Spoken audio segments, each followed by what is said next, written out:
হুর মানে কি?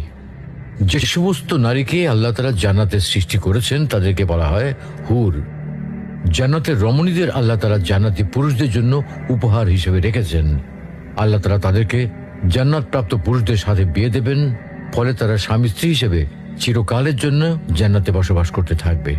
মহান আল্লাহ বলেন, كذلك وزوجناهم بحور عين আর আমি তাদেরকে বড় চোখ বিশিষ্ট হুরদের সাথে বিয়ে দেব।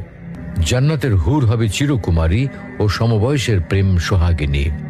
জান্নাতে একজন হুর যদি দুনিয়ায় একবার দৃষ্টি দিত, তাহলে আকাশ ও জমিনের মধ্যবর্তী স্থান সুবাসে ভরে যেত। পূর্ব পশ্চিম প্রান্তকে তথা সমগ্র পৃথিবীটাকে সুসজ্জিত করে দিত।